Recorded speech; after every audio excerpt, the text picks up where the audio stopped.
कल की क्लास में हम डिस्कस कर रहे थे एथिक्स के अंदर डायग्राम्स को कैसे बनाया जा सकता है, किस प्रकार से आप उनको अप्लाई कर सकते हो, राइट। तो डायग्राम्स, फ्लो चार्ट्स, मैपिंग बहुत इंपॉर्टेंट पार्ट होती है। कुछ चैप्टर्स हमने बेसिक कर लिया है एथिक्स का। इसी क्रम में, इसी सीरीज में we are mastering the flow charts and diagrams in ethics paper also, right. और इसके साथ साथ हमारा रिविजन भी हो रहा है और जो कुछ और इम्पोर्टेंट टॉपिक्स और कॉन्सेप्ट्स हैं वो भी आप समझ पा रहे हो, राइट। ओके, एक बार जो हमने कल रिवाइज किया था उसको देख लेते हैं क्विकली,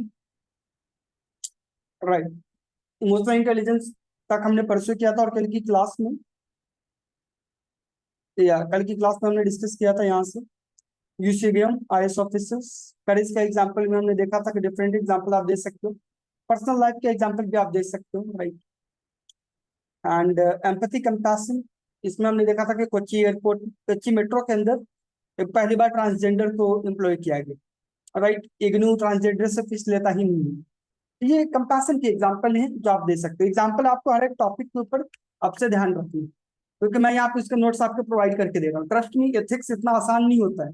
एथिक्स के लिए बहुत सारी मल्टीपल मोटी मोटी किताबें पढ़नी पड़ती हैं, लेकिन यहाँ पे आप देखो कितनी सिंप्लीफाइड फॉर्मेट में हमने आपको नोट्स बना के दिया हो, टू द पॉइंट चीजें दे रखी है। ओके, तो आप एटलीस्ट अभी अच्छे से पढ़ो, राइट, और समझो, इनका फायदा उठाओ, है ना।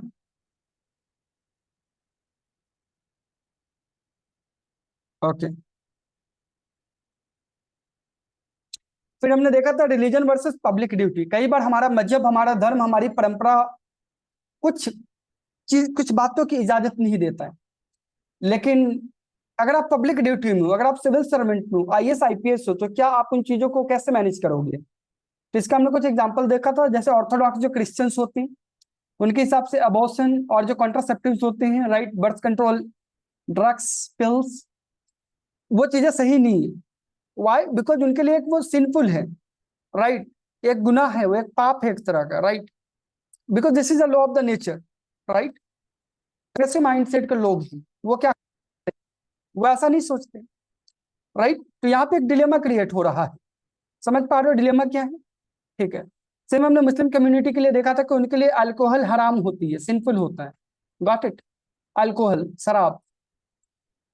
लेकिन कल को अगर आप मुस्लिम आईएएस ऑफिसर बने, गॉट इट, कोई मुस्लिम हर आईएएस ऑफिसर बन गया और इसे लिकर एक्सरसाइज डिपार्टमेंट का हेड बना गया, लिकर मैनेज करने के लिए जो डिपार्टमेंट होती है उसका हेड बना दिया गया, तो क्या वो इस डिपार्टमेंट से रिजाइन कर देगा क्या?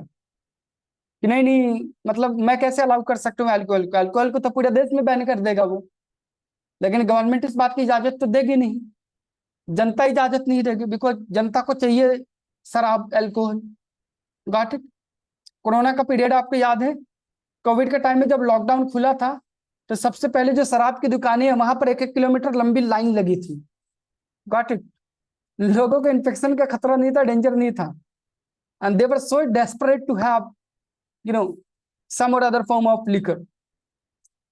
सो आप समझ सकते हो अल्कोहल यहाँ के लोगों के लिए या किसी भी सोसाइटी के लोगों के लिए कितना इंपॉर्टेंट रोल प्ले करता है।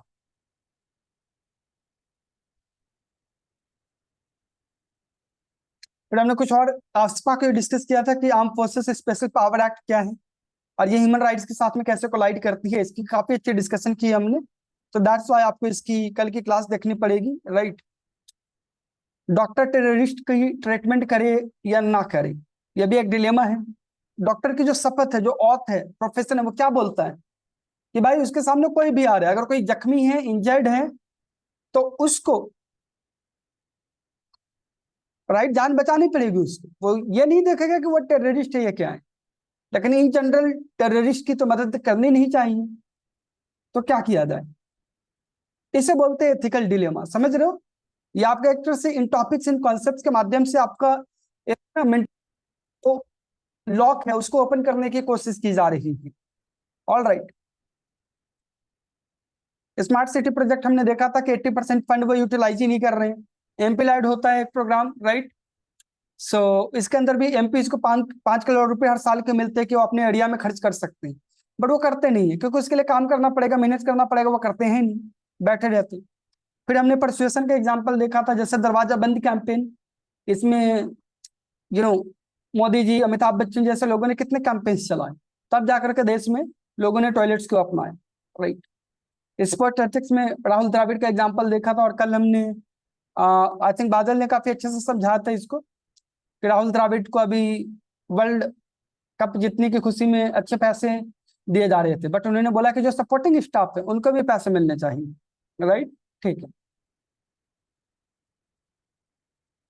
यहां से आज हमें कंटिन्यू करना है, ठीक है। Indian ethical action, right. तो कल मैंने बात किया था कुछ ऐसे इश्यूज के ऊपर जिसके ऊपर इंडिया एज अ कंट्री अभी भी डिलेमा में है, ओके। जैसे एक होते रोहिंग्यास, कल मैंने बताया था रोहिंग्यास कौन होते। आलेख्या, हुआ Rohingyas? Sir, these Rohingyas are the native Muslims of Myanmar, sir.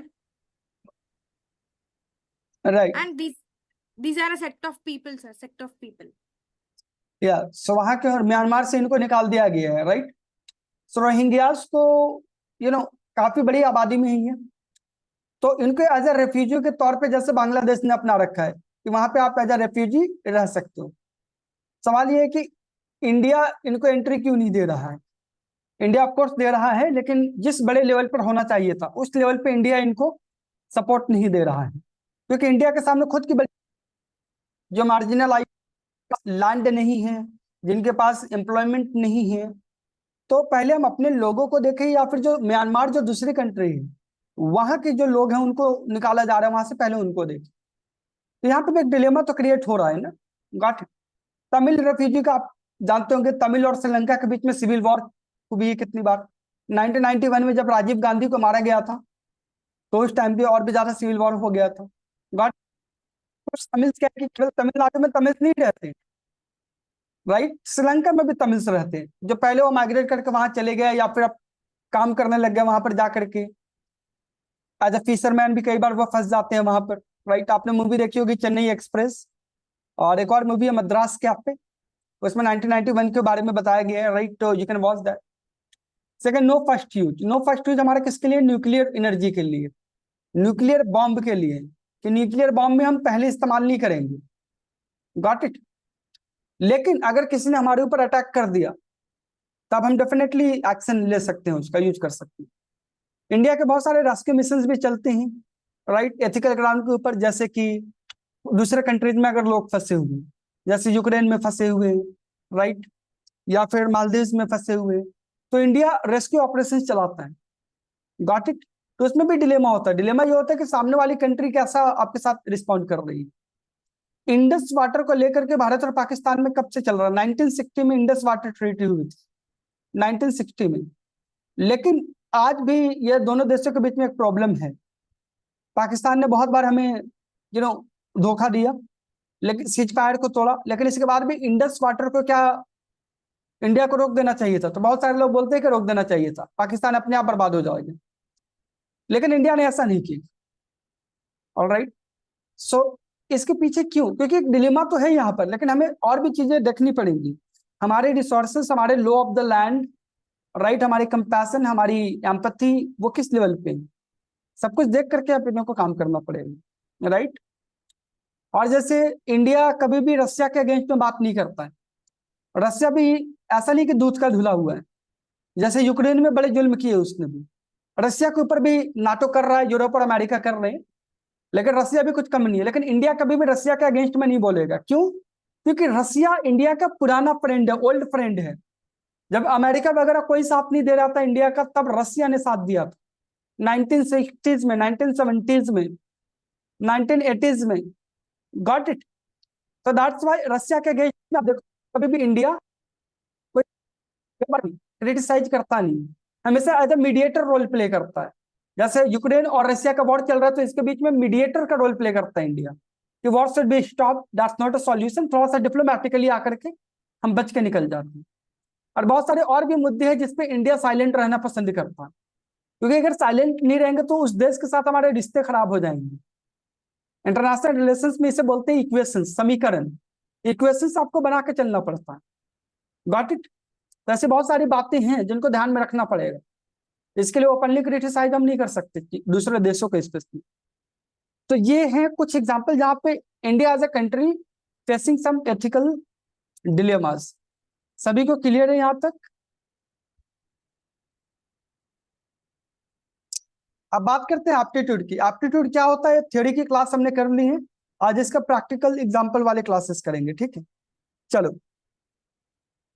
सबसे पहले आप तो मुझे ये बताएं कि एप्टीट्यूड आखिर होता क्या है? It is a potential ability, sir, of a person. Yes, potential ability, capacity, very nice. अब इसके कुछ एग्जांपल, जैसे कि ए आर रहमान साहब का जो एप्टीट्यूड है वो म्यूजिक में। अगर इनके फादर साहब इनसे आते, इनको यूपीएससी की तैयारी करवाते, तो क्या वो कभी यूपीएससी क्रैक कर पाते? बताओ। या कभी उनको बिजनेस में डाले होते, तो क्या वो कभी भी एक अच्छे बिजनेसमैन बन पाते? नहीं, क्योंकि उनका एप्टीट्यूड म्यूजिक है। सोते जागते उठते बैठते म्यूजिक, कितने शानदार म्यूजिक दिए उन्होंने। केवल बॉलीवुड के लिए नहीं, उन्होंने साउथ इंडस्ट्रीज के लिए भी, तेलुगु और तमिल फिल्मों के लिए भी बहुत ही शानदार म्यूजिक दी। He is the first one to get the Oscar, right? उनका सॉन्ग है ना, क्या नाम था उस मूवी का? स्लम डॉग मिलियनेयर, जय हो, उसके लिए उनको ऑस्कर से नवाजा गया। तो समझ सकते हो कितनी बड़ी बात है, राइट? सिमिलरली माइकल फेल्प्स का आपने नाम सुना होगा, नहीं? माइकल फेल्प्स ने स्विमिंग्स के अंदर सबसे ज्यादा मेडल्स लिए हुए ओलंपिक्स में। समझ पा रहे हो? इनके बारे में कहा जाता है कि ये 4 साल तक, 4 इयर्स तक डेली के, एवरीडे 365 डेज उन्होंने 8 घंटे पानी में बिताए हैं। मतलब in the water he is practising all the time. 4 years, 365 days into 8 hours, right? तो इस लेवल का पैशन कौन शो कर सकता है? आप कर सकते हो, मैं तो नहीं कर सकता, बिकॉज स्विमिंग हमारा एप्टीट्यूड नहीं है, राइट? तो एप्टीट्यूड होता है जिसमें आप बिना थके, बिना रुके, बिना किसी प्रेशर के you are enjoying the process. आज मैंने ग्रुप में जो ऑप्शनल के बारे में लिखा था कि how to choose the optional, तो इसमें एक चीज थी आपकी पर्सनल एप्टीट्यूड। अगर आपने ऐसा सब्जेक्ट ले लिया जो आपके एप्टीट्यूड को ही मैच नहीं कर रहा है, तो भाई कभी भी आप कामयाब नहीं हो सकते। जैसे माइकल फेल्प्स स्विमिंग के अलावा दूसरी चीजों में कामयाब नहीं होता, ए आर रहमान म्यूजिक में नहीं होते तो कहीं और भी नहीं होते, सचिन तेंदुलकर किसी और चीज में कामयाब नहीं होते अदर देन क्रिकेट। सिमिलरली अगर आपके एप्टीट्यूड हैं ऐसे आंसर्स लिखने में जिसमें मैथ का यूज होता है, जिसमें न्यूमेरिकल्स यूज होते हैं, तब आपको कभी भी ह्यूमैनिटीज वाले सब्जेक्ट नहीं लेने चाहिए। आपको लेना चाहिए मैथ, फिजिक्स, मैनेजमेंट जैसे ऑप्शनल, जिसमें स्टैटिस्टिक्स जैसी चीजें आती हैं। सिमिलरली अगर आपको एंजॉय मिलता है पोएम्स के अंदर, नॉवेल्स के अंदर, वोकैबुलरीज के अंदर, लैंग्वेज के अंदर, तब आपको लिटरेचर चूज करना चाहिए। Hindi literature, English literature, Urdu literature, Telugu literature. Got it? In the same way if you like humanities, okay, humanities आपको पसंद है, राइट? सोशल साइंस आपको पसंद है, हिस्ट्री, ज्योग्राफी, पॉलिटी, तब आपको ह्यूमैनिटीज वाले सब्जेक्ट लेने चाहिए, राइट? सिमिलरली अगर आप बिना थके कॉन्टिन्यूअसली, राइट, आप थ्योरी की बातें भी समझ पा रहे हो और करंट अफेयर्स भी समझ पा रहे हो, तो political science and international relations आपके लिए बेस्ट रहेगा। आप थ्योरी भी पढ़ पा रहे हो, प्लाटो, सॉक्रेट जैसे लोगों को भी पढ़ पा रहे हो जो 2500 साल पहले से थे, और इसको अप्लाई भी कर पा रहे हो मॉडर्न करंट अफेयर्स में डे टू डे बेसिस पे, then PSIR is the best optional for you. Got it? In the same way अगर आपका ऑप्शनल हिस्ट्री है, तो हिस्ट्री में अगर आपको इंटरेस्ट आता है कि भाई गांधी जी ने कैसे आजादी दिलवाई, कंट्रीब्यूशन क्या था शहीद आजम भगत सिंह का, क्यों पार्टीशन किया गया इंडिया और पाकिस्तान का, what was the contribution of Rani Lakshmibai, what was the great Mughal empire, what was the great Delhi sultanate period, what is so special about the Vijayanagar kingdom. Got it? अगर आपको इस तरह की चीजें इंस्पायर करती है, right, then you should go for the history option. तो यहाँ पे आपको अपने एटीट्यूड को, अपने एप्टीट्यूड के ऊपर काम करना पड़ेगा, राइट? ठीक है। रविंद्र जडेजा आप जानते हैं कौन? इनको सर जडेजा के नाम से भी जाना जाता है, क्रिकेटर ही है एक्चुअली, ओके? तो इनकी फील्डिंग काफी शानदार है। इनके फील्डिंग के बारे में कहा जाता है इनकी हाथ और इनकी आई का जो कोऑर्डिनेशन बहुत ही शानदार है। वो क्रिकेट फील्डिंग करते हैं ना, लोगों को समझ ही नहीं आता कि ये बॉल पकड़ कैसे लेते हैं। इनके हाथों में कुछ चुंबक लगा है क्या? Got it? सो ये ऐसा क्यों है? बिकॉज ये उनके एप्टीट्यूड, राइट? अभी कंटिन्यूअसली मैं आपको बता रहा हूँ 4 PM से I am taking classes. Why? Because teaching is my habit. I have been teaching students right from my secondary school education only. समझ रहे हो? बचपन से, when I was in 6th class, from that time only I have been teaching students, right? So that's my passion. जिस दिन अगर मैं पढ़ा नहीं पाता हूँ, किसी क्लास को ले नहीं पाता, तो उस दिन मुझे अजीब सा लगता है. मुझे लगता है यार कि कहाँ हैं लोग, कहाँ पर जाकर मैं जाऊं और अपने ज्ञान को शेयर करूं, एक्सप्रेस करूं, कुछ गाइड करूं, कुछ बताऊं, right? That's my actually passion. Okay. और ये क्रॉस चेक कैसे हुआ? जब मैं दूसरी सर्विसेज में गया, जॉब में गया, प्राइवेट सेक्टर में गया, बिजनेस में आया, स्टिल इन सभी चीजों में जो सबसे ज्यादा जो मैं मिस करता हूँ, that is teaching, that is mentoring. Got it? चलो. यहाँ पे मेजर ध्यानचंद का भी एग्जाम्पल ले सकते हैं ना? या जितने भी बड़े लोग हैं सबका एग्जांपल ले सकते हैं आप. मेजर ध्यानचंद की वजह से तो हॉकी को इंडिया का नेशनल गेम बनाया गया, नेशनल स्पोर्ट बनाया गया. डेफिनेटली उन्हें आई थिंक हॉकी का जादूगर बोलते हैं. यस यस यस, क्या बोल रहे थे आप आयुषी? वही विजार्ड बोलते थे ना, मैं हॉकी विजार्ड कुछ करके बोलते थे उनको. नेक्स्ट, कोड ऑफ कंडक्ट जैसे कुछ चीजें आई है. इसके अंदर क्या होता है ना कि अगर आप सिविल सर्वेंट हो तब आप गिफ्ट नहीं ले सकते हो.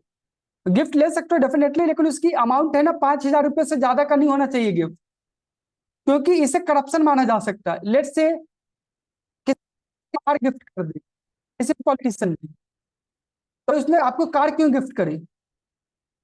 ये करप्शन का फॉर्म भी तो हो सकता है ना. तो दैट्स वाई गवर्नमेंट ने सिविल सर्वेंट को गिफ्ट लेने के लिए मना कर रखा है. आप अपनी शादियों में भी गिफ्ट नहीं ले सकते, उसकी कीमत 5,000 से ज्यादा नहीं होना चाहिए. और अगर उससे ज्यादा है और अगर आपको गिफ्ट लेना पड़ रहा है, मतलब जेन्युइन गिफ्ट है, तब आपको डिपार्टमेंट को पहले इन्फॉर्म करना पड़ेगा. Got it? उसके बाद ही आप ले सकते हो, राइट?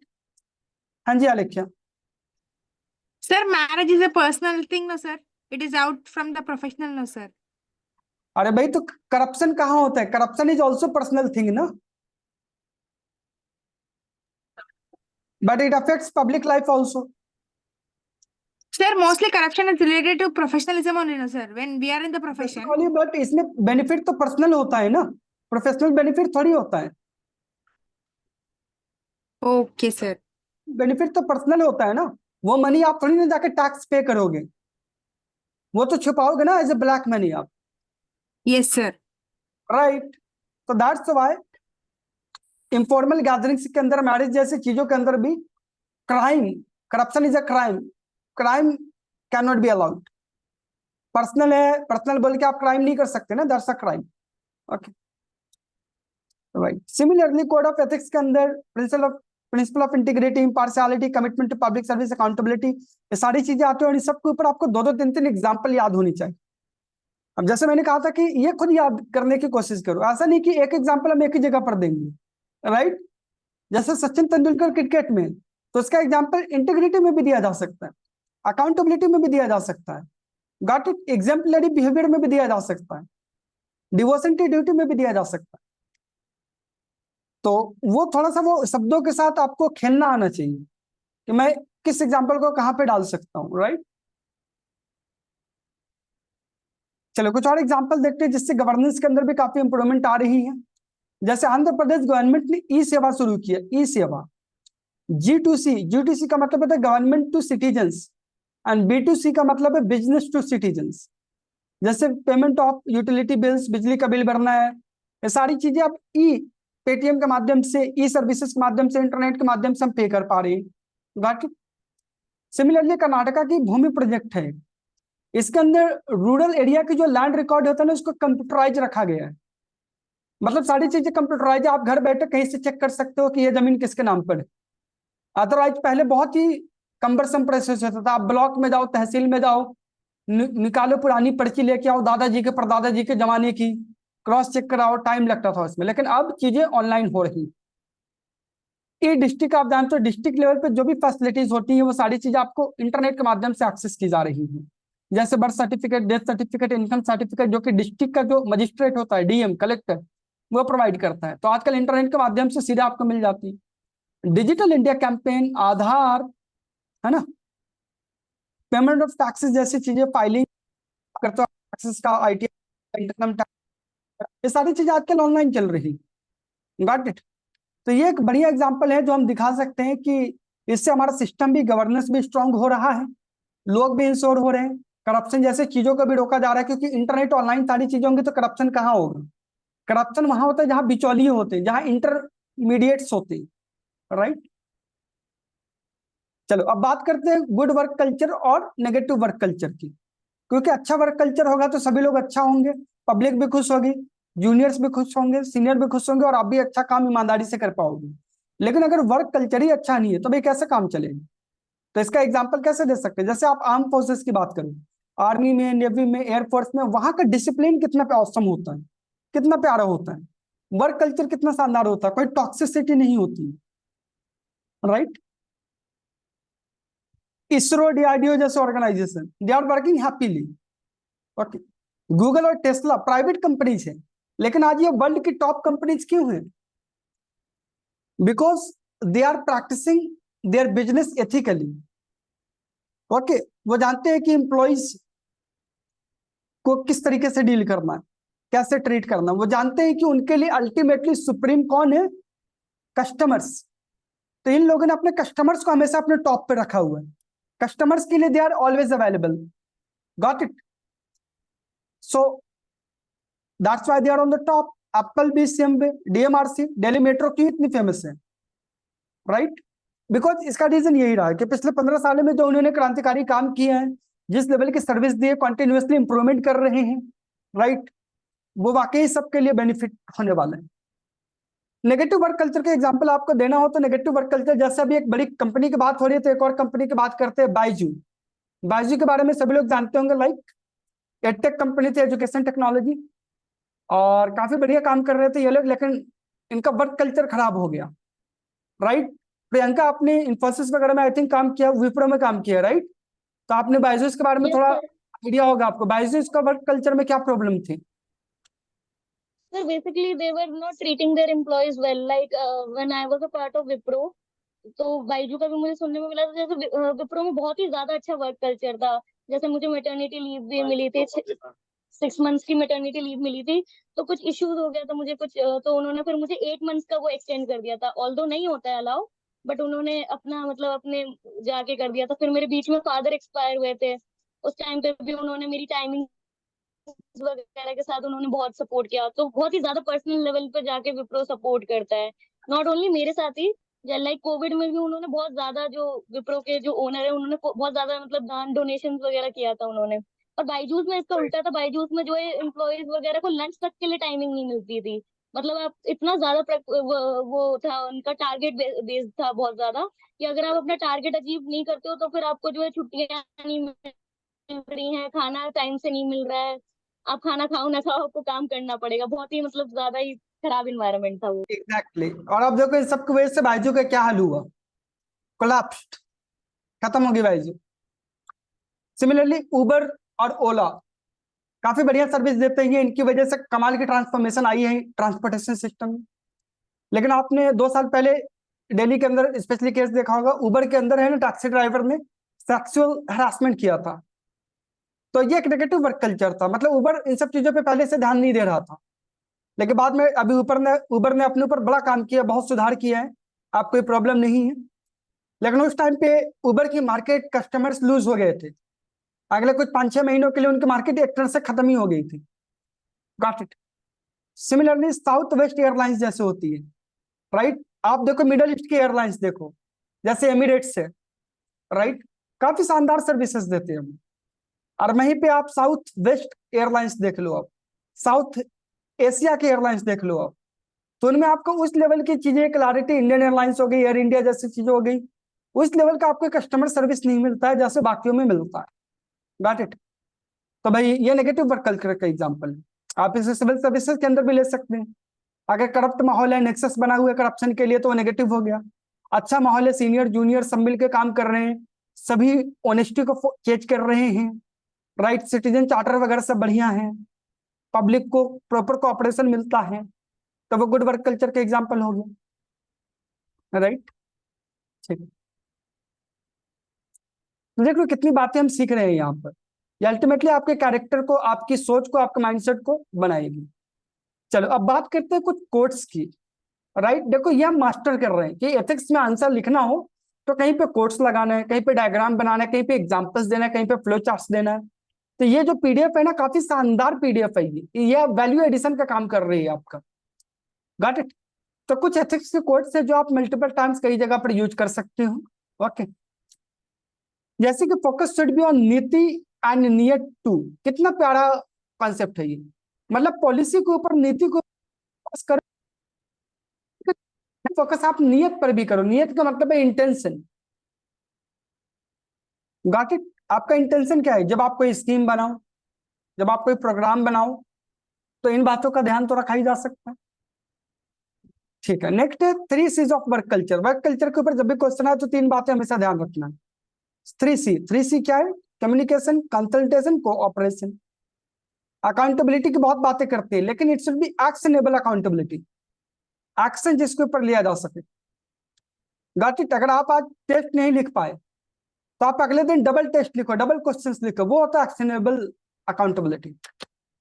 ये नहीं कि चलो छूट गया, कल छूट गया, कोई बात नहीं, आज नया लिखेंगे, आज छूट गया कोई बात नहीं, कल नया लिखेंगे, राइट। ऐसे नहीं, आपको एबीसीडी पता होनी चाहिए। एबीसीडी का मतलब avoid, bypass, confuse and delay, right. कहां पर? सर्विस के अंदर बात की जा रही है। Got it. सर्विस के अंदर बहुत सारी प्रॉब्लम आप देखोगे, तो ऐसी कोई प्रॉब्लम जिसे आप अवॉइड कर सकते हो, अवॉइड करो। कोई कॉन्फ्लिक्ट में आना ही करो, बाईपास करो, कंफ्यूज कर दो, डिले कर दो, राइट। ये डिपेंड करता है सिचुएशन कैसी है।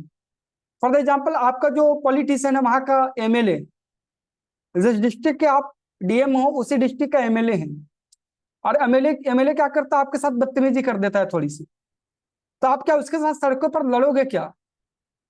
स्ट्रेट फाइटिंग करोगे क्या? बिल्कुल नहीं, आप उसे अवॉइड करोगे। हाँ, कॉन्स्टिट्यूशनली जो आपको काम करना चाहिए वो आप करोगे, रिपोर्ट बनाना है, एक्शन लेना है, या फिर रिपोर्ट देना। बाईपास कर दो। कई बार सामने से बाईपास करना पड़ता है हमें कि चलो कोई बात नहीं है, अपने जगह पर हैं, जाने दो। कंफ्यूज, कई बार अपने को कंफ्यूज करना होता है अपने दुश्मनों को या ऐसे लोगों को जो हमारे लिए एक तरह से ऑब्स्टैकल्स का काम कर रहे हैं। कई बार डिले करना होता है। एमएलए बोलता है कि देखो यहाँ पर ब्रिज बना दो, लेकिन अभी डिस्ट्रिक्ट में है ना, ब्रिज का पैसा है ही नहीं डीएम के पास। तो वहां पर क्या करेगा डीएम? एमएलए को कन्विंस करेंगे, ठीक है सर हो जाएगा, बस थोड़ा सा टाइम चाहिए, वो डिले कर देगा इसको। हो सकता है बाद में एमएलए का दिमाग फिर से घूम जाए, राइट। तो ये सारी बातें एक्चुअली में सर्विस में काम आती हैं। और रोड के बारे में भी आपको ध्यान रखोगे कि रोड क्या है। आखिर रोड पर जाने के लिए आपको एबीसीडी का ध्यान रखना पड़ेगा। ये क्या है रोड? ये रिस्पॉन्सिबिलिटी है, ऑनरशिप है, अकाउंटेबिलिटी है, डिसिप्लिन। तो ऐसे ऐसे कीवर्ड लिख के जब आप अपने आंसर में एक्सप्लेन करोगे तो एग्जामिनर विल बी हैप्पी, उसे बहुत खुशी होगी कि भाई कितना अप्लाई कर पा रहे हैं ये बच्चा नॉलेज। सिमिलरली 3 P's के ध्यान रखेंगे, सुइटेबल प्रोडक्ट, ट्रांसपेरेंट प्रोसेस और कमिटेड पीपल। ये सारी चीजें आपको याद नहीं रहेंगी, लेकिन जितना याद है उतना तो कर सकते हो ना। 3 बार 4 बार 5 बार रिवाइज करो जब तक आपका एग्जाम होगा। Get it. 4 6 क्या है? Engagement, ethos, ethics, equality, efficiency, effectiveness. अगर एग्जाम में आपको 5 ही याद है तो 5 ही लिख दो ना, 4 याद है तो 4 ही लिख दो ना। Getting it? आप समझ में आ रहा है कि मैं क्यों बोलता हूं कि लोगों जिनका सिलेक्शन होता है वो किस तरीके से पढ़ते हैं, राइट।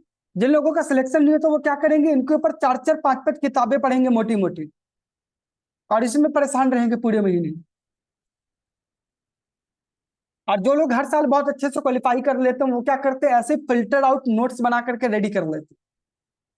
समझे? इसे बनाने में काफी मेहनत लगती है, सारी किताबें, सारे नोट्स देखने पड़ते हैं, लेकिन फिर जब हम आपको ये प्रोवाइड करते हैं तो कितना काम आसान कर दिया गया आपके लिए। 6 A's 4 P's, एथिकल कैपिटल जैसी बेसिक बेसिक चीजें, एबीसीडी जैसी निमोनिक्स दी गई। ये होता है स्मार्ट स्टडी। तो आप स्मार्ट स्टडी को फॉलो करो, यू विल सक्सेड। यूपीएससी को स्मार्ट लोग पसंद हैं। Got it? क्योंकि आप अपने डिस्ट्रिक्ट के ऊपर जाकर एक तरह से शासन करने वाले। कैसे करेंगे आप शासन? ये सारे कीवर्ड्स आप एक बार क्लास के बाद अगले क्लास होने से पहले एक बार पढ़ के आओगे इनको, समझ गई। और इसके बाद की चीजें भी हम डिस्कस करेंगे आगे, राइट। लेकिन इनके लिए कुछ चैप्टर्स पढ़ना जरूरी होगा। अभी हमारा एथिक्स का थ्योरी वाला पार्ट फिनिश नहीं हुआ है, अभी तो मेरे ख्याल से 3-4 चैप्टर ही हुए, अभी और चैप्टर्स इक्वली 4-5 चैप्टर्स और रह रहे हैं, गॉट इट। तो कुछ चीजें आप वहां पर समझोगे, राइट। चलो, 4 पीस की जब बात कर रहे हो तो गुड गवर्नेंस के 4 पीस है ये, मतलब कि इसमें आपको 4 लोगों को 4 पी का ध्यान रखना पड़ेगा। पीपल, किसके लिए काम कर रहे हो आप? जनता के लिए, right. Private, right. So people, private, public, comma partnership, ये चारों चीजें आपको हेल्प करेंगी। अब यहाँ पे प्राइवेट और पब्लिक का क्या मतलब है? मतलब कि आपके प्राइवेट लाइफ की चीजें प्रोफेशनल लाइफ में नहीं जानी चाहिए, आपकी पब्लिक लाइफ की चीजें पर्सनल लाइफ में नहीं आनी चाहिए, तभी प्रॉब्लम आएगी, गॉट इट।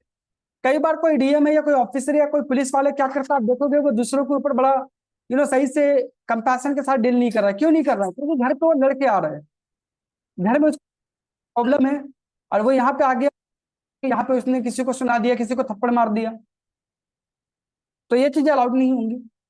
पार्टनरशिप, ओके, लोगों को जोड़ो, लोगों को पार्टनर बनाओ। एनजीओ अपना काम कर रहे हैं, आपके जूनियर्स अपना काम कर रहे हैं, सीनियर्स अपना काम कर रहे हैं, तो अपने आप को एज अ पार्टनर ट्रीट करो सभी के लिए। आप ये मत सोचो कि पॉलिटिशियंस हमारे दुश्मन है, वो एमएलए हैं तो हमेशा वो कंट्रोल करते हैं, जी नहीं। एमएलए और डीएम बहुत अच्छी टीम बनाते हैं ये लोग, गॉट इट। ये दोनों अगर आपस में मिल गए तो कितना शानदार काम करेंगे डिस्ट्रिक्ट के लिए, समझ पा रहे हो आप? तो दे आर लाइक पार्टनर्स। जहां पे डीएम का काम हुआ डीएम करेगा, जहां पे एमएलए का काम हुआ पे एमएलए करेगा।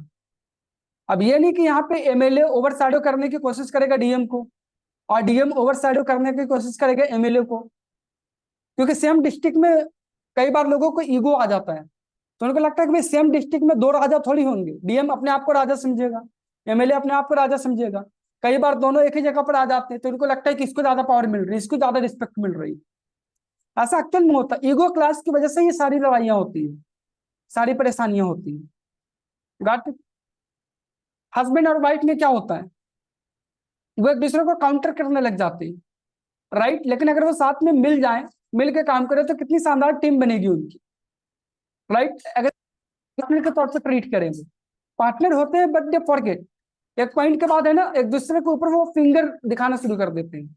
तो जब वो फिंगर दिखाएंगे तो क्या होगा, वॉर जोन में आ जाएंगे, पर वहां पे मीडिएशन हो ही नहीं पाएगा। मीडिएशन वहां होगा जहां पे कोऑपरेशन है, जहां पे पार्टनरशिप है, समझ गए आप? ठीक।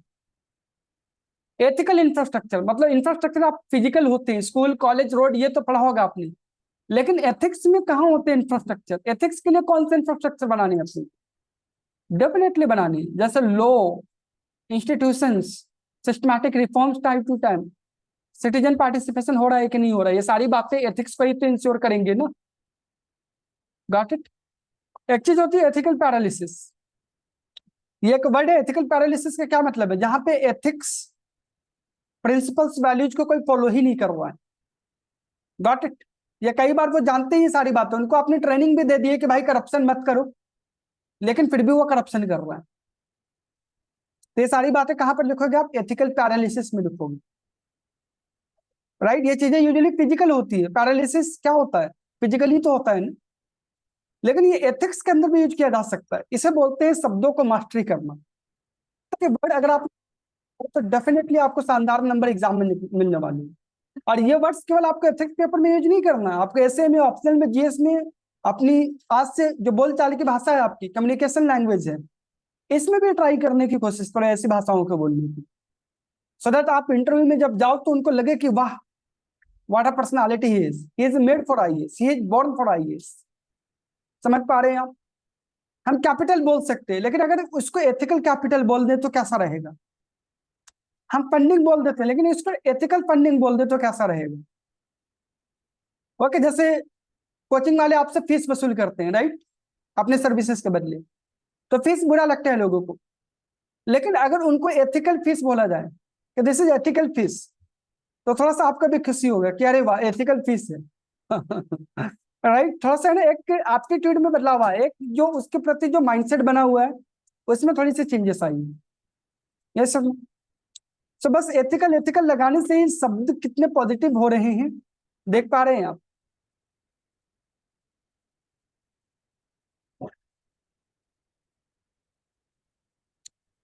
गवर्नेंस को बढ़ाने के लिए आर्ट का यूज करें, कला का यूज करें। आर्ट का मतलब यहाँ पे ART है, A for accountability, R for responsibility, T for transparency. Got it? कल भी हमने डिस्कस किया था अकाउंटेबिलिटी और रिस्पॉन्सिबिलिटी में क्या डिफरेंस है, क्या मतलब है इनका। चलो, charity based to rights based approach. Okay, charity आप कर रहे हो तो चैरिटी मतलब समझते हैं ना सभी लोग, समाज सेवा। तो किस तरीके से अपने को ये करना चाहिए, इसका अप्रोच क्या होना चाहिए। जैसे गांधी जी ने बोला है कि बेगर्स को कभी भी भीख नहीं देना चाहिए। Got it? क्योंकि आप उनको भीख दोगे तो वो और भी ज्यादा बेगिंग करेंगे।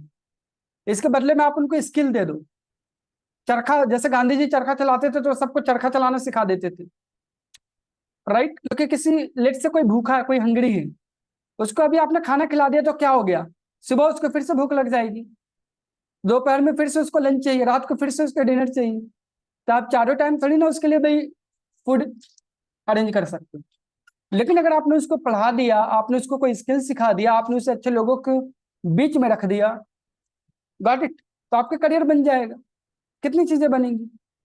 ओके, अभी ऑप्शनल कितनी बातें चल रही है, तो अभी कुछ बच्चे डिस्कस कर रहे थे मेरे साथ में कि सर किसी को ऑप्शनल है ना अलग अलग होते हैं। अब सिलेक्शन आइस में सारे ऑप्शनल तो है नहीं, गॉट इट, तो किसी को ऑप्शनल कुछ और है, राइट। तो वहां पे अगर कोचिंग लेने जाओगे तो एक्चुअल फीस जो ऑप्शनल की होती है ना 50,000 आसपास। ओके, थोड़ा बहुत ऊपर नीचे होता है किसी का, राइट, बट 50,000 तो ऑलमोस्ट होता ही है। तो बच्चे क्या करते हैं, वहां पे 50,000 लगाएंगे नहीं, राइट।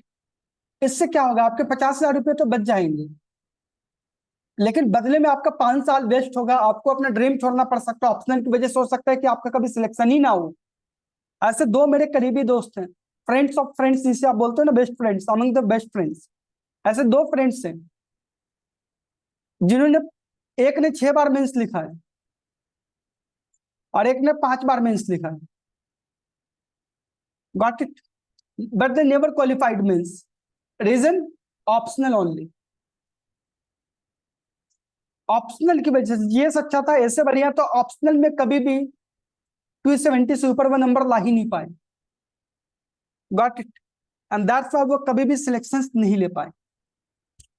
तो that's the power of optional subject, right. तो सर आपको ऑप्शनल सब्जेक्ट में के ऊपर काम करना पड़ेगा। भाई क्लास नहीं ले सकते तो मेंटोरशिप लो, मेंटोरशिप नहीं ले सकते तो guidance low, got it, guidance नहीं ले सकते तो टेस्ट सीरीज ज्वाइन करो। लेकिन आपको इवैल्यूएशन तो कराना पड़ेगा ना एक बार, आपको थोड़ी सी तो दूसरों के एक्सपीरियंस का फायदा उठाना पड़ेगा। I am not doing any kind of marketing, I don't need to do any kind of market. मैंने देखा नहीं होगा कि we do any kind of marketing, right. उसका रीजन है, right, because we are not working at the selection is like a business. We are working in association with NGOs. Got it? You know it. Selection Bharat NGO and हम होंगे कामयाब NGO. So our purpose is to actually spread the education to more and more people. But in general मैं आपको बता रहा हूँ कि जो लोग हैं ना वो सोचते कैसे, how do they think? Right? 5 साल में वो 5 लाख रुपए 10 लाख रुपए वेस्ट करने वाले, right? लेकिन they would not go for the test series of 5,000 rupees. They will not enroll for a mentorship program of 2,000 rupees. Got it? 2,000 रुपये में भी मेंटोरशिप प्रोग्राम मिल जाता है लोगों को। अच्छे लोग करवा रहे हैं जिन्होंने इंटरव्यू लिखा हुआ है, मेंस लिखा हुआ इंटरव्यू दे रखा, राइट। बट लोग वहां पे जाते नहीं, उनको लगता है कि I am capable to do self study. Trust me, self study का सबसे बड़ा सपोर्टर मैं हूं। लेकिन मुझे लगता है कि इतनी कॉम्पिटिटिव माहौल में अगर आपको दूसरों की बेनिफिट, दूसरों का एक्सपीरियंस अगर आप फायदा उठाते हो तो आप सही जगह पे हिट कर पाओगे, राइट। चंद्रगुप्त मौर्य अखंड भारत क्यों बना पाया, मौर्य साम्राज्य क्यों बना पाया, because he was having Chanakya, Acharya Chanakya. खैर, नेक्स्ट है कॉर्पोरेट गवर्नेंस। इसके ऊपर तो एक चैप्टर भी है, अभी हम नेक्स्ट चैप्टर करेंगे यही वाला कॉर्पोरेट गवर्नेंस का अगली क्लास में होपफुली। तो कॉर्पोरेट गवर्नेंस में कुछ चीजें आती है, जैसे CSR आता है, कॉर्पोरेट सोशल रिस्पॉन्सिबिलिटी। इस साल प्रीलिम्स में ये सवाल भी पूछा गया था। कॉर्पोरेट इन्वायरमेंटल रिस्पॉन्सिबिलिटी, यानी इन्वायरमेंट के लिए भी आप काम करो, जो काम करना, बिजनेस करना करो, लेकिन इन्वायरमेंट की भी आप रिस्पॉन्सिबिलिटी लीजिए। पॉल्यूशन आप जो इतना फैला रहे हो अपने इंडस्ट्रीज में, अपने बिजनेसेस में, उसके लिए कौन भरपाई करेगा, कौन कॉम्पनसेट करेगा। एथिकल रिस्पॉन्सिबिलिटी भी लो, करप्शन क्या है? मोनोपोली पर डिस्क्रिप्शन माइनस अकाउंटेबिलिटी, मैंने डायग्राम्स के तौर पर ऊपर भी दिखाया था आपको। कैपिटलिज्म कैसा होना चाहिए? कंपैशनेट होना चाहिए। हमने कितनी बार डिस्कस किया है सोशलिज्म और कैपिटलिज्म में, रसिया और अमेरिका में। कैपिटलिज्म भी बढ़िया हो सकता है अगर वो कंपैशनेट हो, कंपैशन के साथ हो, करुणा के साथ किया जा रहा हो। Got it? Culture of permissions, culture of permissions अच्छा वाला नहीं है, ये बुरा वाला है। इसे बोलते हैं ब्यूरोक्रेटिक रेड टेप। मतलब लेट से पहले क्या होता था, अगर आपको कोई अपना ऑफिस खोलना है, आपको अपनी शॉप खोलना है, आपको अपने कंपनी शुरू करना है, COY कोई फॉर कंपनी, कंपनी शुरू करना, तो आपको है ना 10 डिफरेंट ऑफिसेस में जाके अप्रूवल लेना पड़ेगा, उन सबको पैसे खिलाने पड़ेंगे, करप्शन करना पड़ेगा, तब वो आपको अलाउ करेंगे। राइट? साउथ के एक बहुत ही शानदार मूवी है Shivaji the boss by Rajinikanth, बहुत ही शानदार एग्जाम्पल है। अमेरिका में पढ़ने के बाद वो इंडिया आता है बिजनेस करने के लिए, लेकिन यहाँ के करप्ट इन्वायरमेंट के अंदर ब्रोक हो जाता है वो। किसी ने देखा ये मूवी क्या, शिवाजी द बॉस? आलेख्या देखिए नो सर। बताओ यार, साउथ के हो क्या आप साउथ को नहीं देखते हो? क्या बोला जाए आप? What do you want? Daily soap, Anupama, Sasural Simar Ka, this kind of stuff? No sir, nothing, not at all sir.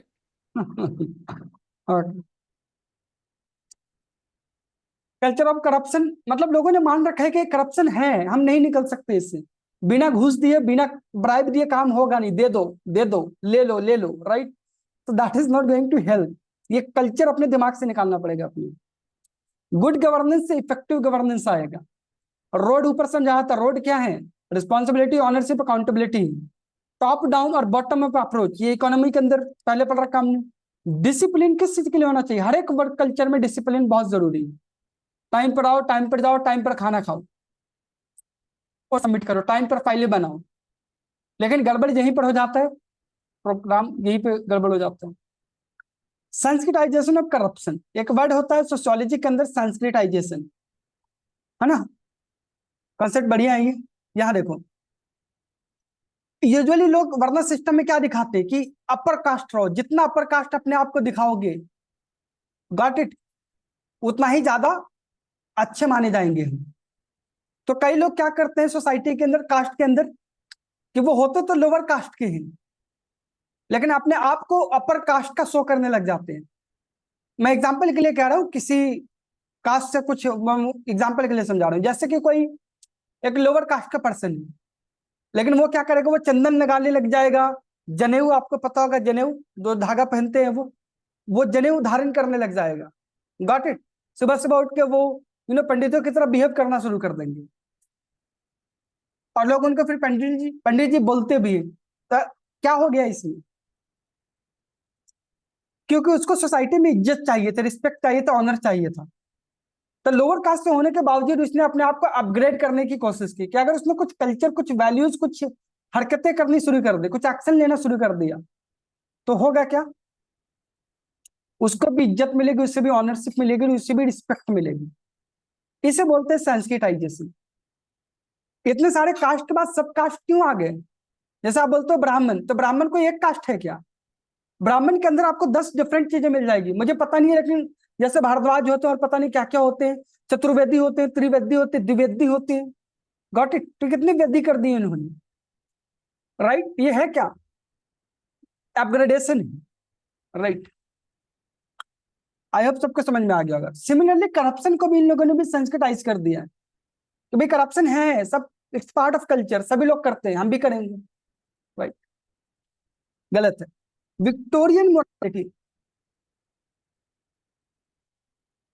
मतलब मोरालिटी तो है लेकिन विक्टोरियन है। Got it? विक्टोरियन मतलब आजकल यूरोप के अंदर ऐसी बहुत सारी बातें चल रही है जो इंडियन सोसाइटी के हिसाब से गलत है, जैसे कि अडल्टरी, जैसे कि होमोसेक्सुअलिटी, जैसे डाइवोर्स, राइट? जैसे having physical relationship even before the marriage, right? तो ये सारी बातें यूरोपियन सोसाइटीज के लिए, वेस्टर्न सोसाइटीज के लिए this is very very common, but for the Indian society this is not. तो उन लोगों ने क्या कर दिया, मोरालिटी को विक्टोरियन मोरालिटी बना दी, मतलब upgraded, progress, modern. Got it? Us versus them, ये कॉन्सेप्ट में क्या होता है? क्लासेस कब होते हैं, दंगे कब होते हैं, फसाद क्यों होता है, प्रॉब्लम क्यों आता है? बिकॉज हमें लगता है कि हम हैं, वो हैं, right? We are better than them, they are not. तो अस एंड वर्सेस का जो डिबेट है ना, इसकी वजह से ही कम्युनलिज्म, रीजनलिज्म, कास्टिज्म, ये सारी प्रॉब्लम्स सोसाइटी के अंदर क्रिएट हो रही है। कॉम्पिटेंसी कैसे बढ़ेगा? कॉम्पिटेंसी यानी एक पॉजिटिव भावना है ये कॉम्पिटिशन की। स्किल जब आपके अंदर होगी, वैल्यूज जब आपके अंदर आएंगे, ये सालेक्ष्या। Sir, in us versus them, sir, if at all we are not having that us versus them feeling, then how the competition will exist, sir? There must be competition, no, sir? There must be competition, but this is positive और negative, किस context में देख रहे हो आप, है ना? अगर आप इसे कास्टिज्म के कॉन्टेक्स्ट में, राइट, या मेरा धर्म बढ़िया है, मेरा कास्ट बढ़िया है, कम्युनलिज्म के कॉन्टेक्स्ट में देखोगे तब तो गलत है। लेकिन आप पॉजिटिव वे में देख रहे हो कि चलो, लाइक कि उनके एग्जाम में 140 नंबर आए, लाइक कि I have got 141, got it. तो आप मुझसे कॉम्पीट करो कभी, you will score more than 141 in the prelims examination. तो this is a positive competition. Business में तो अगर किसी ने 10 लाख रुपए का रेवेन्यू कमाया तो भाई आप 11 लाख का कमाओ, राइट? कोई अगर आईपीएस बना है तो आप आईएएस बनो, ये positive competition, right? Okay, sir.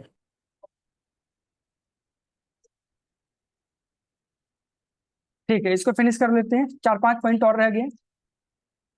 Intellectual integrity, integrity तो हो लेकिन इंटेलेक्चुअल लेवल पर हो, दिमागी तौर पर हो। किसी ने हमें पढ़ाया इसलिए नहीं, हमारा दिमाग, हमारी नॉलेज, हमारी इंटेलेक्ट जो बोलती है, उस लेवल की इंटीग्रिटी अपने को शो करना है। इसका बहुत सिंपल से एग्जांपल अगर मैं दूं, बहुत ही ज्यादा सिंपल, तो इट्स लाइक कि अगर आपको कोई चीज गलत लगता है तो आप उसे एक्चुअल में बाहर तो मतलब गलत देखते ही नहीं हो, सही बात है, लेकिन उसे मन के अंदर से भी आपको गलत नहीं देखना है। Are you got it? Like जैसे जब कोई क्राइम होता है, ओके, तो वो सबसे पहले एक्शन बाद में आता है, सबसे पहले वो माइंड में होता है, उसके बाद ही तो एक्शन में होता है ना, रियलिटी में होता है। तो आप माइंड के लेवल पर ही उसको सॉल्व कर दे रहे हो, एक्शन पे आने की जरूरत ही नहीं हो रही है, तो वो होगा आपका integrated. You got it? Latent benefits versus manifest benefits. Okay, benefits अलग अलग तरीके की हो सकती। एक बेनिफिट तो ये होता है कि चलो आपको पता ही है कि आप तैयारी कर लो, मेहनत कर लो, एग्जाम निकल जाएगा, बन जाओगे कुछ ना कुछ। एक होता है मैनिफेस्ट, कि आप एक्चुअल अपना बेस्ट दे रहे हैं, राइट, आप सारे एक्सेस ले रहे हैं। ओके, जैसे कुछ बच्चे क्या करते हैं इस क्लास के अंदर भी, वो सिंपली 9 PM क्लास लेंगे, 1 घंटे की, 1.5 घंटे की, और अगले दिन 24 घंटे बाद फिर से 9 PM की आके क्लास लेंगे, और बीच में कोई पढ़ाई नहीं किया, कोई रिवीजन नहीं करी, कोई टेस्ट सीरीज नहीं लगाई, लेकिन वो दुनिया को बता रहे, अपने आप को भी बता रहे कि हम तो तैयारी कर रहे हैं। तो ये क्या है? ये बेवकूफी है, तैयारी नहीं है। मैनिफेस्ट बेनिफिट्स क्या होगा कि आप क्लास ले रहे हो लेकिन होमवर्क भी कर रहे हो, क्लास की रिकॉर्डिंग भी देख रहे हो, टेस्ट सीरीज भी लगा रहे हो, नोट्स भी रिवाइज कर रहे हो। यस और नो? राइट। कंसेंट कैसा होना चाहिए? मैन्युफैक्चर्ड कंसेंट होना चाहिए, जैसे सोशल मीडिया पे कंसेंट भी कई तरह के होते हैं ना। कंसेंट समझते आप, मतलब किसी को हामी भरवाना, राइट, किसी काम के लिए कंसेंट ले रहे हो आप कि चलो वो भी इसके लिए राजी है, हैप्पी है, खुश है। लेकिन आजकल सोशल मीडिया पे क्या होता है कि मैनिपुलेशन होता है, एडवर्टाइजमेंट होती है, प्रमोशन होती है, लोग पैसे लेकर के ब्रांड से कुछ भी प्रमोट कर देते हैं सामने, और आप ले लेते हो उनको। तो क्यों? क्योंकि यहाँ पे आपको एक मैन्युफैक्चर्ड कंसेंट दिया जा रहा है, right. Next, marble cake federalism versus layer cake federalism. Okay, federalism क्या होता है याद है? पॉलिटी की प्री फाउंडेशन क्लास में बताया था आपको। यस प्रियंका।